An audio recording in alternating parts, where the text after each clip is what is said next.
This is Get Real with Bob and Stacy, the show that helps you learn about the mortgage and real estate markets. Get the inside scoop from their expert list of guests and have some fun along the way. Now, here's Bob Gallagher and Stacy Alcorn. Welcome back. You're listening to Get Real with Bob and Stacy. You're joining us for our Leaders and Legends segment. And our guest today is author J N Whiddon. He wrote The Old School Advantage, Timeless Tools for Every Generation. Welcome to the show, Jim. Thank you. It's great to be with you, Bob. Stacy? So let me give everybody a little background on Jim. He spent his career in the financial services industry, where as an accomplished business owner, wealth advisor, and national thought leader, he authored 2 books, Wealth Without Worry and The Investing Revolutionaries. In working with thousands of couples over the years, Whiddon emphasized how to successfully invest financial capital. But his vast experience in this arena only highlighted the greater worry that kept his clients up at night, their children and their grandchildren. Impassioned with a new mission, Whiddon sold his highly successful investment firm in 2013 and began writing The Old School Advantage, Timeless Tools for Every Generation. As a father of 4 millennials, he felt compelled to invest in something of even greater value, social capital, the how-to of life. He now teaches that by putting stock into developing communication skills, leadership qualities, and most of all, wisdom. Parents can leave a legacy for their kids and grandkids that allows them to not only properly manage a financial inheritance, but also to lead a balanced life of significance. That sounds amazing. So what is the old school advantage? Well, thank you. I could not have done that better myself. But we've made old school a noun, and that may sound kind of funny, but I think, when somebody says, hey, you're old school, generally that's seen as positive, and interestingly, across all generations. But what we wanted to do is say, how can we institutionalize the concept of the old school so that this next generation, and I had my own kids in mind, their ages 17 to 24, I've got 4 of them, how can we implant those tried and true principles through the ages into their little brains around the technology that so dominates their lives, so that they can just be successful. And as you mentioned, I want them to be significant. And so that was really the origin of the old school. It was about my kids and my grandkids when they come someday. How can I help them? How can I pass on a legacy? Really is what it was about. Wow. So what is the answer? How do you pass on a legacy to them? Well, it's a lot of work. Yeah, because it seems like they have their heads buried in technology. I have a 6-year-old, and she's on an iPad and an iPhone a big chunk of the day. How do you get through to them? It's funny. I actually retweeted an article I read the other day that showed that millennials are reading hardback books. And I did a little research into that. I asked my own publisher, and sure enough, when ebooks came out, the hardback book sales dove until it got to 50. Why did it stop there? And my publisher told me that millennials are getting tired of the distractions when they're trying to read. And so believe it or not, they are trending back towards old school hardback books. And so I think it's just a classic reaction back the other way. In other words, you inundate too much, and even this generation is going to say, okay, hold up a second, this is too much. Wow. Which I found fascinating because I was concerned like you, Stacy, that it wasn't ever going to stop. Yes. But there is a little bit of hope. So, but you base it on values, on wisdom, as you mentioned, and you just try to motivate them, like our parents motivated us, to do good things and to do right, and to be authentic and consistent and responsible and accountable and determined. These are words that are so powerful. If we'll just pour those words into them and let them hear them often, I'm hoping that it'll make a difference. So it is a lot of work. There's no question, and probably our biggest enemy is, in fact, technology. What inspired you to change the direction of your career from that of a successful finance professional to a founder and author of this old school philosophy? I had been in the financial services business now for over 30 years. And I wanted something new. It wasn't a midlife crisis, but I was in my early 50s, and I said, what else can I do? And I wanted to take some risk off the table, frankly, because, owning your own business, financial services or otherwise, there's always risks involved, getting hit by a bus, et cetera. So I wanted to take the risk off the table, and simultaneously I had a passion for making sure my kids were prepared for whatever comes, whether it's bad economies or issues globally, or, if you pay too much attention to the news, you get really scared quickly. But I think my kids' generation, and certainly their children's generation, is going to have to be more equipped than mine was. And so I said, how can I do that? I saw the opportunity to merge my firm with another one. They graciously allowed me to start writing this book, and that's kind of how we got off the ground. So when I think of old school philosophy, just coming from a sales background, I think of, for example, like Dale Carnegie, How to Win Friends and Influence People, like just very basic concepts, but truly old school, like listen to people instead of talking all the time, and things like that. So is it like a deep dive like that, or is it broader issues that you're teaching? I know you just took a 12-day trip through China teaching the old school principles. Like, what are some of the actual principles that you're teaching? Well, we do take a deep dive, and so half of the program deals with interpersonal communication skills. And again, this, you may say, well, this should come natural to kids, but I'm telling you, this generation, it is not coming naturally. So things like being able to remember a short list of items by using the ancient technique of a memory palace. We teach that in Chapter 1, for example. Because if you can't remember it, it's as though you never learned it. It really doesn't help you in any situation. And then we have an area that we call words that wow. 30 words to wow somebody. It's really 30 words and phrases. And we start there by scrubbing their vocabulary.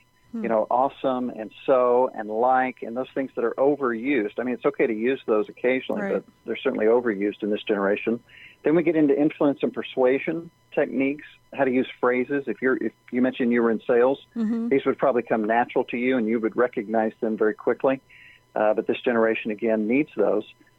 Probably my favorite part of the book is in Chapter 4, where we talk about reasoning and asking great questions, kind of the Socratic methods made fun, if you will, of argumentation. And I mean that in a classical sense. I don't mean that in a bickering or, an argumentative, but rather just making a case for what you believe and learning from others. I think we're in a society that is not willing to learn from others, and it's just a matter of knowing how to do that without getting emotional. And then becoming a master storyteller. That is the most efficient way to communicate anything. We remember stories from our grandparents and our parents for decades, whereas we forget facts and figures fairly quickly. So that's kind of the first half. Deep dive into those communication skills. Then we get into leadership techniques, things that might be as simple as time management, quantitative decision-making. That sounds like a big, complicated thing, but it's really just trying to be objective about choosing the university you want to go to, or choosing that that key first entry-level job.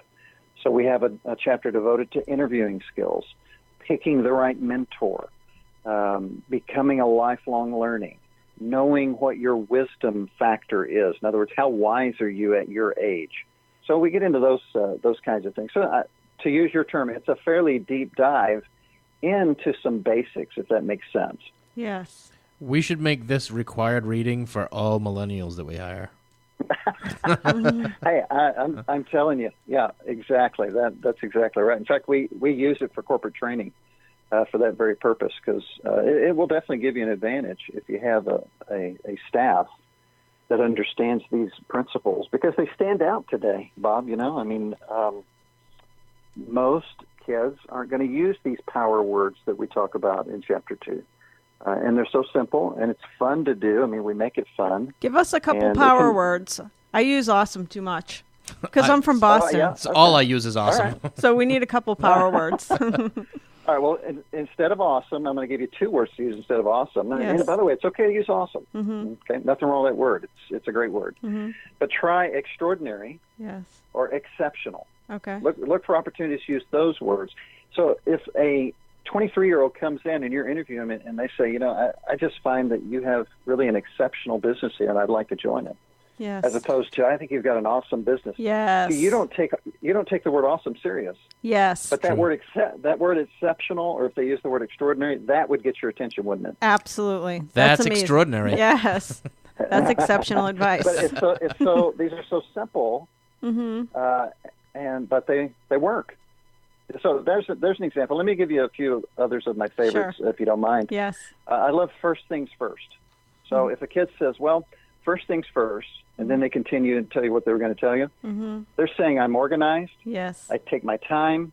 I'm a sequential thinker. So in other words, there's so many characteristics or positive traits by just using the right words. And you know what else is fun about this is when we teach kids, particularly millennials, to use these words, they become these words. Does that make sense? Yes. Amazing. In other words, That's words are so powerful in life. I always say they're the most powerful thing in life are words. Winston Churchill said words are the only things that last forever, and he wrote 10 million of them, so he really believed that, by the way. But the words pack within them meanings that tell you about the person using them. And then the beautiful part is the person becomes those great words when they use them. We have a little pledge that we pass out to kids. It's real simple. It says, I am authentic and consistent in my actions. I am responsible, accountable, and reliable. I am determined, and I make no excuses. I am wise beyond my years. I am old school. Now, if you have a kid coming in for a job interview, he'd be hired. And you get that out of them, Yeah, hired. 2 you're not going to seconds. ask about if they had any C's in English or history in college, right? Mm-hmm. So, anyway. Wow.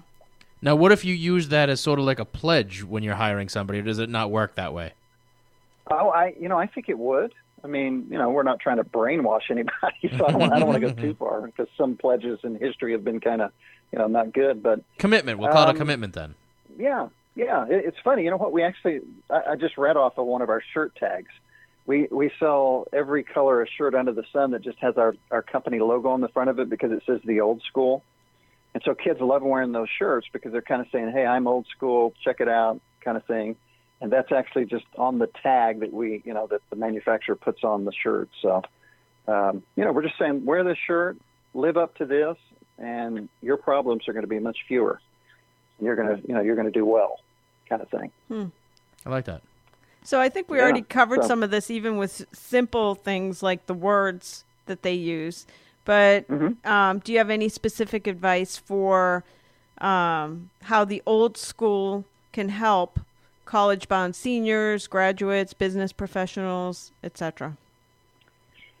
Well, the book contains, for example, for college-bound seniors, there are testing skills, test-taking techniques and secrets. There are writing skills, public speaking. These are all skills they're going to need to be successful in college.